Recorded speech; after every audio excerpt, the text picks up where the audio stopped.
Es ceru, ka jūs labi pavadījāt brīvdienas, jo F1 ir atpakaļ. Deja vu. Un šonedēļ F1 cirks dodas uz Kanādu. Kanāda ir ļoti tālu. Ja tikai būtu kāda tuvāka vieta, kur es ar draugu varētu kopā pabraukāt, es ieeju cita telpa LV un uzzini vairāk. Nu tad tā.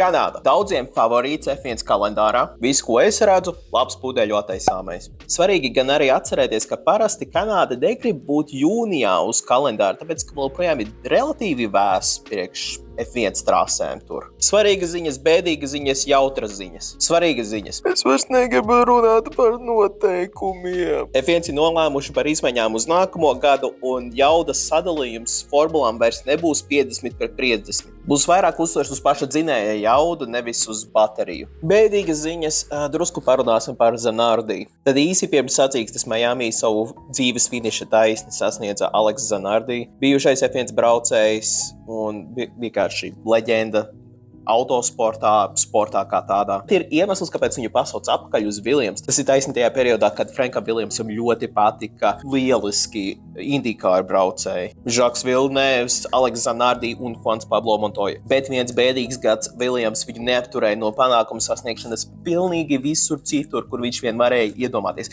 Tā skaitā vairākus gadus pēc nežēlīgas avārijas, kur viņš zaudēja abas kājas. Viņš ieguva paraolimpisko zeltu vairāk kārt. Fantastisks cilvēks, no kura mācīties, kad nevajag padoties. Bet aiziet jautras ziņas. Esiet sailgojušies pēc F1, jo ir maz sacīkstes apkārt. Es tam nepiekrītu. Pilnīgi visā motorsporta pasaulē visas sērijas ir diezgan iesildījušās jau. Paskatieties uz Verstappenu, viņš pat aizbrauca uz Nürburgringu. Viņa drusku pieviela pati mašīna, bet tik un tā. Varbūt redziet, ka es biju uz Spā uz 6 stundu sacīksti. Fantastiskas beigas. Magnusens vēl projām tur to aizsargāšanas lietiņu, kur viņš izrādīja Saudārābijā. Un nav pat ārzemēs jāskatās. Mums tikko bija Eiropas rallycrosu čempionāti Viķerniekos.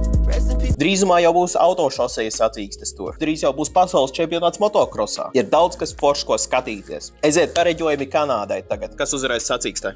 Mercedes. Precīzāk? 50-50, nav precīzāk.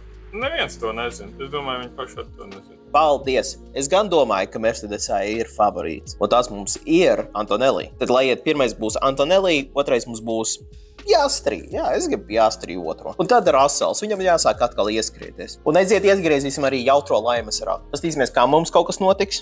Arvids Lindblats, jauniņais. Un kas viņam notiks? Pateiks kaut ko smieklīgu par radio. Tas nav izslēgts, jauniņajiem patīk interesantas lietas teikt. Bet kas tavuprāt notiks Kanādas Grand Prix? Ieraksti komentāros.